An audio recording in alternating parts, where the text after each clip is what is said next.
Hello and welcome everyone to one of our vendor spotlight sessions. Today we have Sheila Cole with us, and she is going to be a vendor at our um, Holistic Harmony Fall Pop-Up Show on September 13th. And so we're just chatting with her today about her background, about her artwork, and I also have the show co-host with me today. So would you like to introduce yourself, Laura?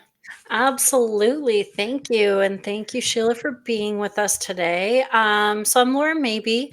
As Tara Joy mentioned, I'm co host of the Holistic Harmony Show. We have a super exciting pop up coming up September 13th.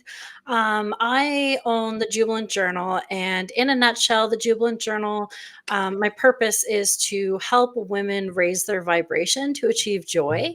And I do that through mindful practices, journaling, all the good stuff. So I'm hoping to bring some of that with me to the show. But more importantly, I'm just so excited to co-host the show alongside Tara Joy.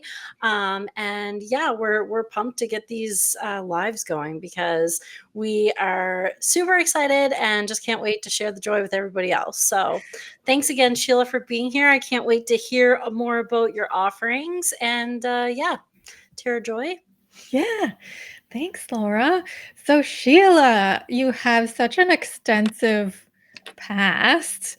But what we're talking about today really ties into your environmentalist work. And so, tell us a little background about you and what you've done with environment and health. hmm Yes, thank you so much for having me on this spotlight, and I'm really looking forward to the show. Mhm. So, anyway, I started doing my environmental work back in the late 80s, and initially I started working on wilderness issues with the Ecology Action Center. I spent a whole decade doing wilderness work altogether. But very soon the environment and health came into it because I also almost immediately became involved with what was at that time the Allergy and Environmental Health Association of Nova Scotia. Later, it became EHANS, the Environmental Health Association of Nova Scotia, and I was on the board there for 22 years. So I started doing a lot of research related to strange things that were happening with people. You know, people were developing multiple chemical sensitivities, fibromyalgia, chronic fatigue, chronic candidiasis, and all kinds of things like this, and not having a lot of good luck getting diagnosis. So we had a lot of activity going on at the time.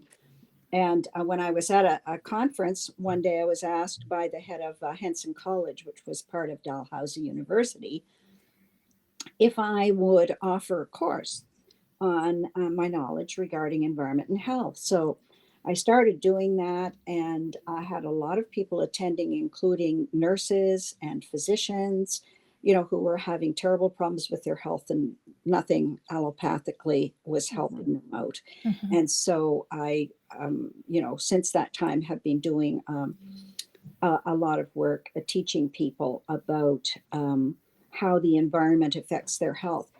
And I've been very active with the Nova Scotia Environmental Network. I was the senior policy advisor there for about 20 years and have been very active doing caucus work on many issues, and also with the Canadian Environmental Network. And I mention these two networks because networking is one of the ways that we get things accomplished, Mhm. improving our health and improving the environment. And it also gave me, especially the Canadian Environmental Network, gave me huge opportunities to work with government and industry. Mhm. And so the government side meant having input into policy. The industry side had a lot to do with education, making them accountable, and getting them to understand why they needed to improve products and practices. Mhm. And anyway, so the environmental issues that I worked on, I mentioned wilderness, but also a lot on toxics, health, water issues, mining, environmental assessment. a very, very rich opportunity to work across the board on all of these Mhm. issues, always approaching them through the lens of environment and health. Yeah, and I always thought, environment was like outside, but Mm, it's only like in recent decades that we start hearing about, sick buildings and all these toxins and chemicals that we mhm, weren't even aware of. And one of the things recently, because my partner and I bought a new bed, was realizing how much chemicals were put on mattresses to make them fire retardant. And yeah. these are things you don't even think about Mhm. in your day to day. So thank you for your work on all of that. Thank you. Absolutely. Did you have any question for Sheila at this point, Laura? No, but I'm very intrigued. I think that your background is like amazing. And I feel like there's so much more than you can capture in I a know. short recorded video. Just listening to you here talk about that is super interesting. Yeah, we could Um, probably do a whole podcast series just with Sheila, yeah, right? absolutely. Absolutely. So with your background in environment, it's led you to this awakening, higher consciousness, and some artwork that has come through for you. So, can you describe how the artwork came out and its integration with environment and consciousness? Mhm. Yes, well, certainly consciousness applies a lot to environment and applies a lot to health. So I've been starting to fuse those things, and that's what I'll be addressing in the session at the show. Oh, So anyway, so I was doing all this environmental work and realizing the interconnectedness of all things. And in fact, on my website, SheilaCole.com, which is primarily my environmental website, I there's a quote on there that says that I feel the challenge before humanity at this time is to remember the interrelationship of all things. hmm, Because I'm telling you, up until about 6 decades ago, we got it because we were more connected with the land, more Mm, connected with agriculture, and all that kind of thing. But as industrial practices began to really ramp up in the 50s and the 60s, we started to just lose any idea about connectedness. So when I started doing that teaching, like I was talking about at Dalhousie, I was also teaching it, guest lecturing at other universities and being invited to conferences and everything. But the fact about that is that I was called a pioneer in my field. Why was I a pioneer? I was basically a pioneer because people had forgotten hmm, about being connected to anything. mhm, So, in order to help people heal who had really bad illnesses, I would go through the first session, would be about all of the places that you can have exposures. So, we hmm, know common ones around our house, like um, materials off gassing from the building materials themselves, molds around the windows and all that kind of thing. And then you get into your products, and then you get into exposures that you might have if you live close to an industry, or if hmm, you're commuting all the time, if you're riding around on your bicycle in traffic all the time, all these kinds of things, you sort of have to look at your life and see what you're doing and know what some of the problem areas are so that you can figure out then what your whole load of exposures was. And that helps you to understand why you may have become ill when you thought you were leading a really healthy life. So, so this idea about the interconnectedness of all things became very obvious to me, and the realization got deeper and deeper. And then I became really interested in energy because I one of the things that I was having difficulty with was fatigue. And so I just decided that I wanted to know everything about energy because I felt like my energy had kind of gotten up and parked itself somewhere, And anyway, that's when the art took off. So I was one to always be doing little drawings, and I didn't think anything of it. They would come out kind of unconsciously. And then I decided that I would, add color to them. And so after I made that decision about energy and started thinking a lot about energy, I started getting the art coming through in a different way. I would, if I would be meditating or spending a lot of time in nature or something like that, and I would close my eyes, I would sometimes see images of certain lines and certain color combinations and so on. And I would, when I got where my paper and pens were, I would start to create an image and then, finish the image off, and that would be my art piece. And when people started seeing these things, that art came out of me starting in the mid '90s. They would say, "Oh, this is the language of light. This is sacred geometry. This is all coded. It's like codes from the living library. And you should use them as flashcards. People need to see them. It's part of the awakening." And all this kind of wild stuff they were saying to me when I first started out. And it took me 5 years before I was even able to say that I was an artist, Mm. because my main thing that I was concentrating on was my environmental work. Well, certainly I knew that I was an environmentalist. And so, anyway, I kept on doing the art, especially when I would be over in Maui. Um, Mhm. Tara, you know that I've spent a lot of time over in Hawaii and Maui. And when I would go over there, I'd be taking a break from all of my executive, left brain kind of things. And there'd be more time for the art to flow through me. So a lot of the images got created when I was there. And Mhm. then, but I still didn't do anything with them because I was so busy going to all my meetings and chairing caucuses and speaking at international conferences. And anyway, a couple of years ago, it became clear, my art started knocking at the door and saying, time Remember to, yeah, me. remember me, I'm over here. And literally, I had it, in drawers and filing cabinets and all kinds of things. So I pulled it all out, and then I printed off. I have probably about 100 uh, images, and I printed off 18 of those, six in the form of bookmarks. You have one there, Tara, if you want to. Yeah, this one is the solar activation. Yeah. Beautiful. So yeah, so I'll talk about that just in a second.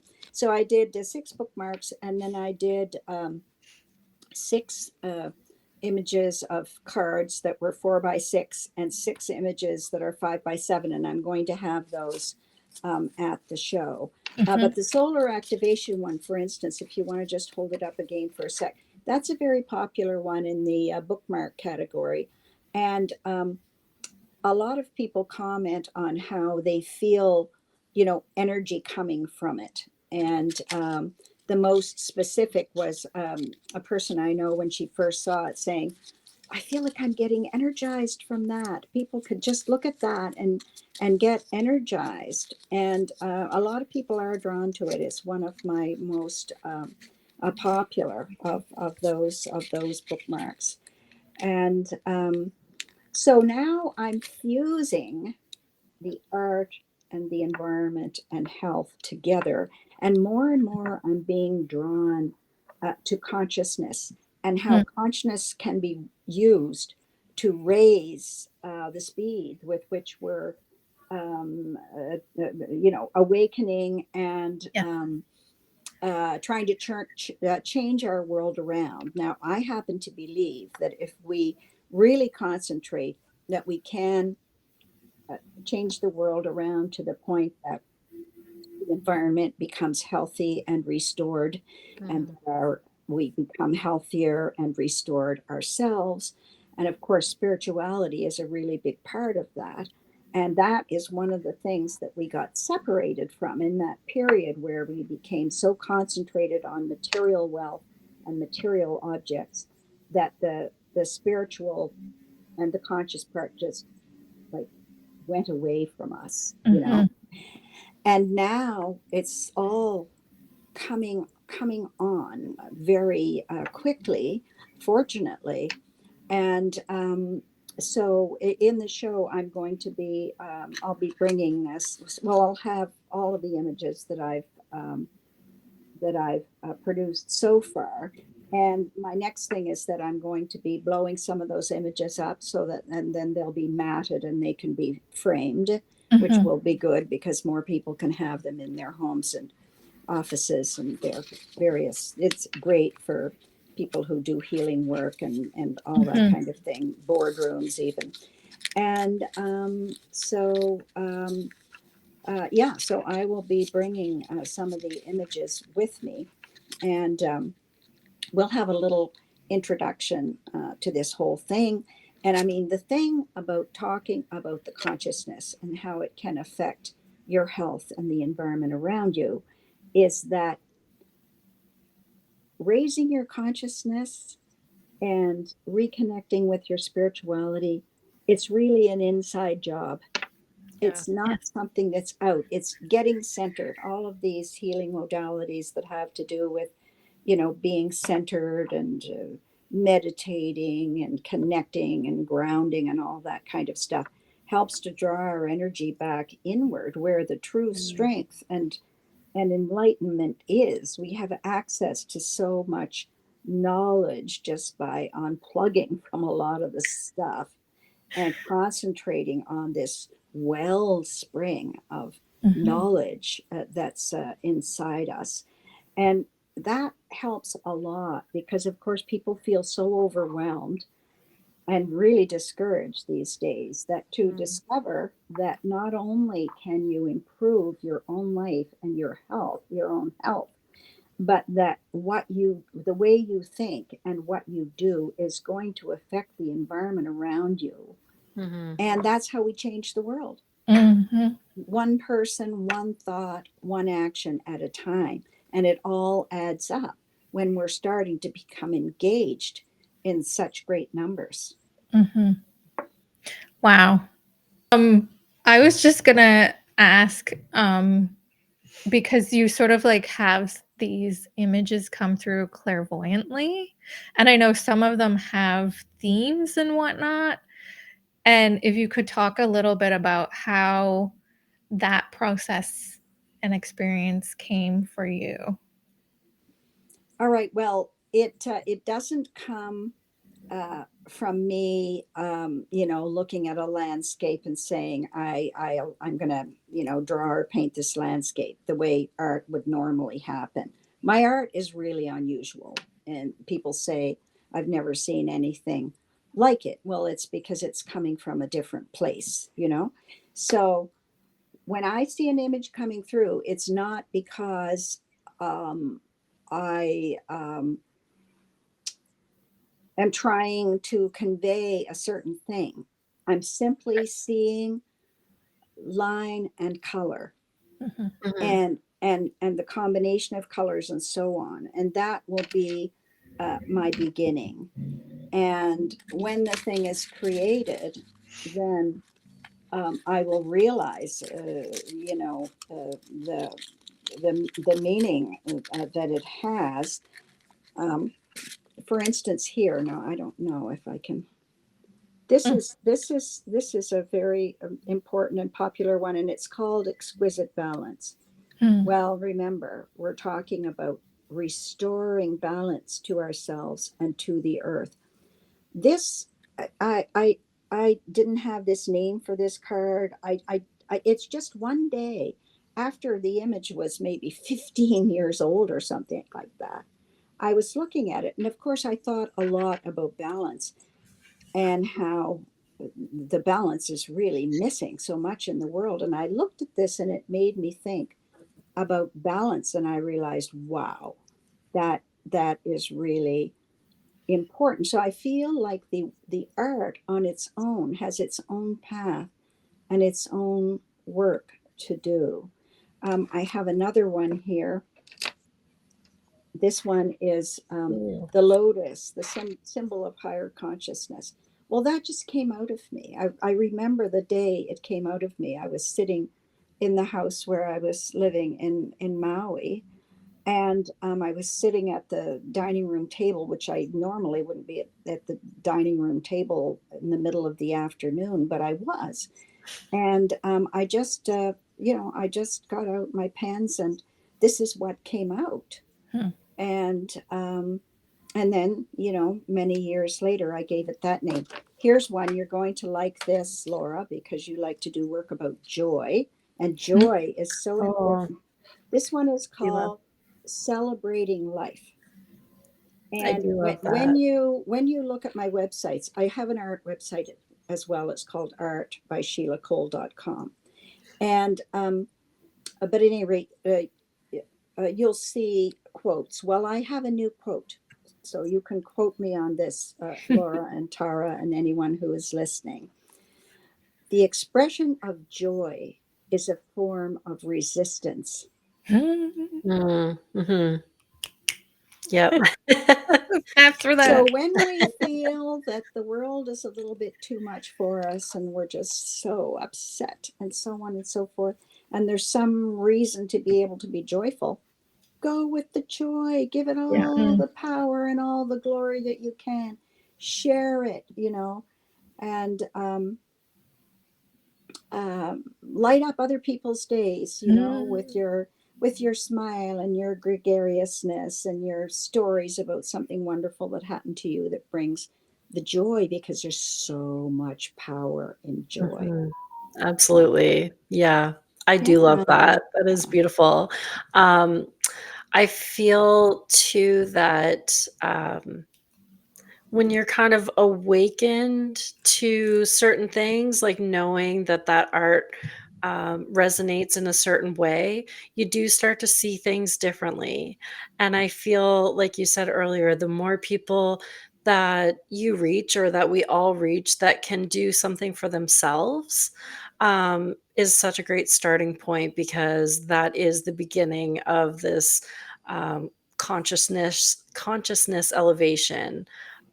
So continue to do your artwork. It's absolutely beautiful, and it's doing exactly what the purpose is.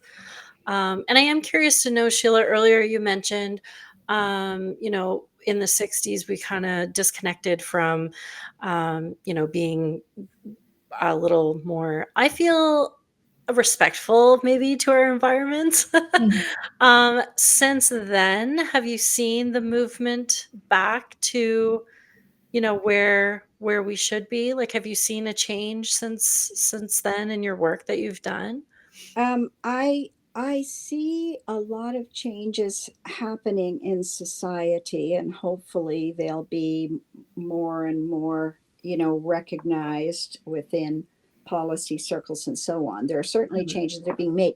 The movement away from, the spiritual and the connectedness, it started in the late 50s and into the 60s. It was roaring like a freight train, and you couldn't stop it. It just got faster and worse and worse and worse and worse until now. We're in this terrible crisis everywhere on the planet because of pollution. mhm, And with government and industry, we're not, you know, you have to be so patient working in those circles, because things just do not move as quickly as they need to.